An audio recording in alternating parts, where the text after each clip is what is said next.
আমার মাদ্রাসাত আমার উস্তাদে মোহতরম সাহেব আসলাম মরে গেছেন মরহুম আলহাজ হযরত মাওলানা ফখরুদ্দিন সাহেব রহমতুল্লাহ আলাইহি যাইন আমরা মাদ্রাসার মুফতি সাহেব হইতা তাই একবার আমরা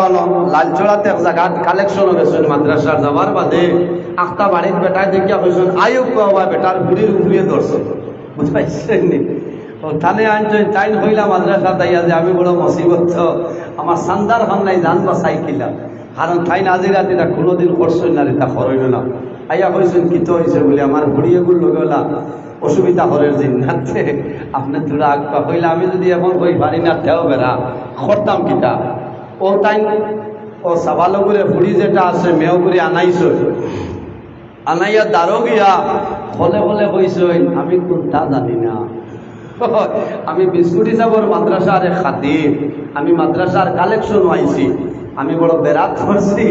বিস্কুট হিসাব রুচিলায় ভুতুল হিসাব হলো রুচিলায় পল্লী হলো রুচিলায় ভরি যাও আমারও বেজ্জত করিও না আমি চান্দা লইয়া যাই কিয়া খোয়ার লগে লগে ভরি গেছে কওলা সুবহানাল্লাহ মাথা না ও ভাইয়া কইলা যে আল্লাহ আমারে বাঁচাইছে কারণ আমার আর আজিরাত করা লাগছে না আজিরাত কিতা করতে জিন্নাত হলে বলি এখন মানুষ নানি আমরা এটা বহুত মানুষ আছি আরো আগ্রহায় কই ভাই এই কিলা তোমারও তো মাফিবার দরকার কিতা আমরা এটা মাফাজ যাইতাম না আমরা এটা সাফাজ যাইতাম না ও সাবল নকশে কদমও আমরা রইতাম মাত বুঝা জাননি সাবল না অসুবিধা ও এটা হকানি অলি আল্লাহ হলো রে জিন্নাতেও মানতাম বলা আপনি আমি বলতাম পারিনি দেখি না চেষ্টা করতাম কারণ ইলা বলতে হইলে অলিয়কলর নকশা কদম চলা লাগবো প্রথমে হালাল খাদ্য খাওয়া লাগবো আরামদার লাগাইতাম না হক মাত মাতা লাগবো মিশা মাততাম না মিশা মাতিতাম না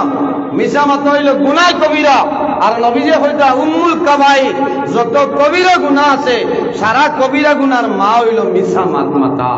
আমরা মিশা মাত মাতিতাম না ওটা তো দূরে সরিয়া রইতাম এর জন্য আমার বুজুর্গগণ এই দুনিয়ার জমিন বন্দায় যদি পাহাড়ের মতন গুনাহ করিলায় পাহাড়ের মতন গুনাহ করিয়া যদি আল্লাহর বন্দায় তওবা করিলায় খালিস নিয়তে যদি বন্দায় তওবা করে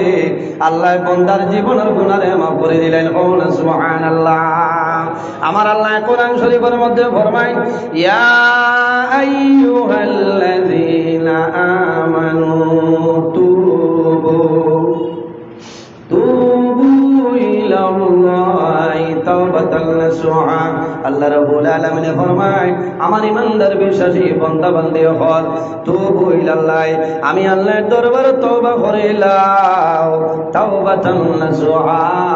বান্দা আন্তরিকতার সহিত খালিস নিয়তে আমি আল্লাহর দরবারে তওবা করো আমি আল্লাহ তোমার জীবনের গুনাহে মাফ করে দিলাম সুবহানাল্লাহ তওবা করা লাগবো খালিস নিয়তে আল্লাহর দরবারে তওবা করিও আল্লাহ তোমার জীবন তোমার জন্য উজালা করিয়া দিবা আল্লাহ জীবনের গুনাহে মাফ করিয়া দিবা জমিন জানিয়া বুঝিয়া কোনো মানুষের জুলুম অত্যাচার করিও না আল্লাহর হাবিবে ফরমান তিন কোনো মানুষের দুয়ারে আল্লাহ যাতে ঘুরাই দেয় না এর মধ্যে এক হইলা দাওয়াতুল মাজলুম যখন কোনো মজলুমি আল্লাহর দরবারে দোয়া করবা এই মজলুমের দুয়ারে আল্লাহর যাতে কোনো সময় ঘুরাই দেয় না সুবহানাল্লাহ আমার বুজুর্গের মানুষ মারা যায় মারা যাওয়ার পরে মানুষের আমলের দরজা বন্ধ হয়ে যায় কিন্তু নবীজি ফরমাইন তিন গুরু মানুষ আসলে কিয়ামতের আগ পর্যন্ত তাদের কবর সব বন্ধ হয় না ইজা মাতাল ইনসান ইনকাতা আনহু আমলুহু ইল্লা মিন সালাসাতিন ইল্লা মিন সাদাকাতিন জারিয়া যদি কোনো মানুষের সদকা জারিয়া করিয়া মারা যায় বান্দা মারা যাইবাই আল্লাহ কিয়ামতের আগ পর্যন্ত তোমার কবর সব পৌঁছাইবা সুবহানাল্লাহ।